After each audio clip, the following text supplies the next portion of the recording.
मैं इंजीनियर महेंद्र यादव, अध्यक्ष राष्ट्रीय सामाजिक सुरक्षा संगठन, प्रिय भारत को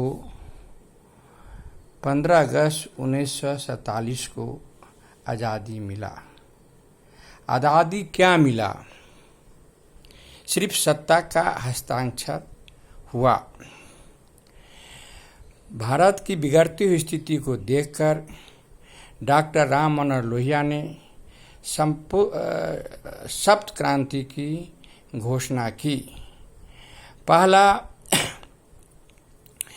सामाजिक क्रांति, दूसरा आर्थिक क्रांति, तीसरा राजनीतिक क्रांति, चौथा बौद्धिक क्रांति,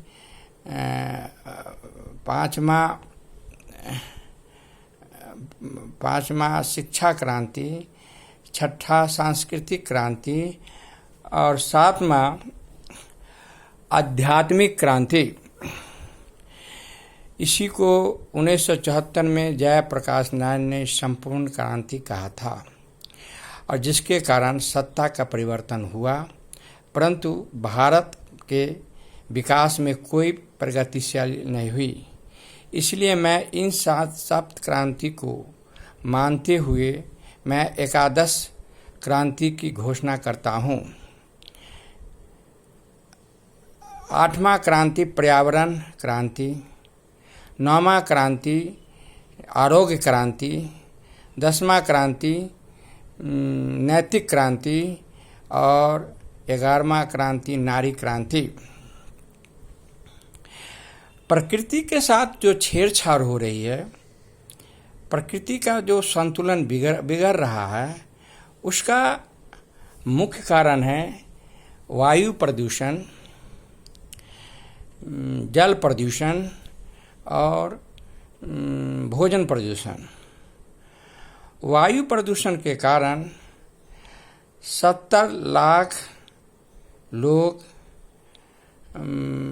विश्व में हर बरस अकाल मृत्यु होती है और 35 लाख लोग की जल प्रदूषण के कारण विश्व में हर बरस मृत्यु होती है और 20 लाख लोगों की मृत्यु भोजन प्रदूषण के कारण होती है। यानी हर बरस विश्व में 1,25,00,000 की मृत्यु प्रदूषण के कारण होती है। कोरोना वायरस से जो विश्व में 6 महीने में जो मृत्यु हुई है वह 3 लाख है। इसकी तुलना अगर प्रदूषण के 1,25,00,000 से तुलना किया जाए तो कोरोना से मृत्यु 2 से 4% होती है।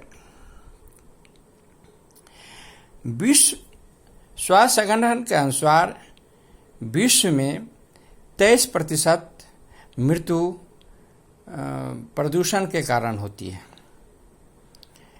और अगर विश्व में 10 लोग कैंसर रोग से मरते हैं तो उसमें भारत के 1 आदमी मरता है, यानी 10% लोग कैंसर के कारण मर जाता है।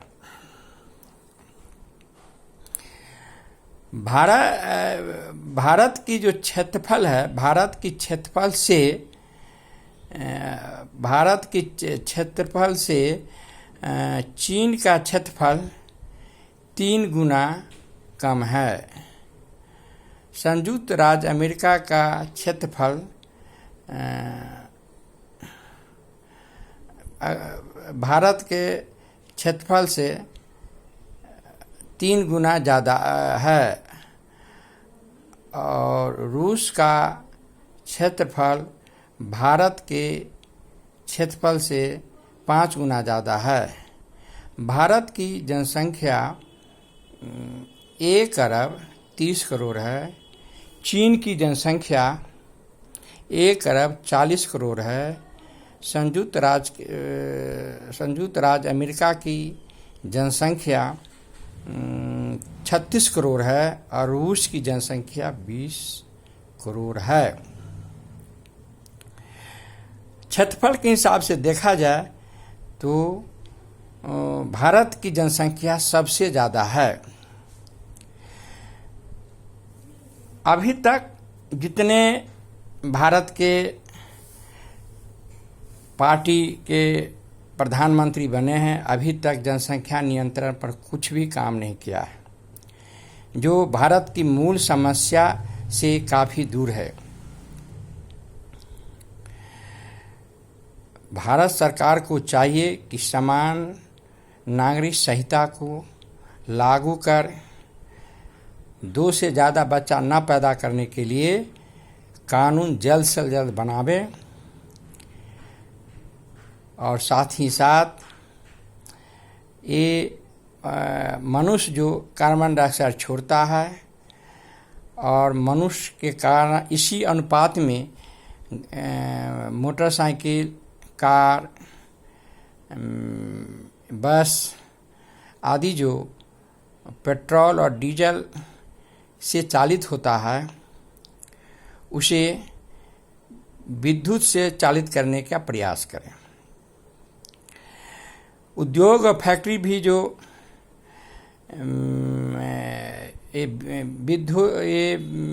डीजल पेट्रोल से चालित हो रही है, उसे भी विद्युत से चालित करने का प्रयास करें। भारत में खेती में फसल उपजाने के लिए रासायनिक खाद का खूब प्रयोग होता है। भारत में अधिकांश, खासकर गांव में भी गैस की व्यवस्था लगभग हो गई है। अगर खेत में रासायनिक खाद को प्रतिशत बहुत कम करके गोबर की से खेत को पटाई जाए तो प्रदूषण कम हो सकता है। इसके अलावा जीव के हिंसा से भी प्रदूषण होता है। चीन में 124 जीव को मार के खाते हैं, उसमें चमगादड़ भी है। तो जिसके कारण कोरोना वायरस चीन से पैदा हुई है और इस तरह से जो लॉकडाउन अभी हुआ है, उसके कारण विदेश से लोग अपने भारत आने लगे हैं और भारत के आबादी के 20% लोग विदेश में रहते थे, जो भारत वापस लौट रहे हैं। गांव के मजदूर जो बड़ी बड़ी शहर में दिल्ली, मुंबई, कलकत्ता या चेन्नई और अन्य शहरों में जो काम करते थे, वह गांव लौट रहे हैं। क्या गांव में उनको कोई रोज़गार मिलेगा? मजदूरों की संख्या आबादी के कम से कम 30% है। तो इस तरह से अगर लॉकडाउन रहा तो या लॉकडाउन टूटने के बाद भी गांव भुखमरी की समस्या उत्पन्न हो जाएगी। कोरोना वायरस से 1 मरेगा तो भुखमरी से 10 मरेगा। ऐसी स्थिति में भारत को जल्द से जल्द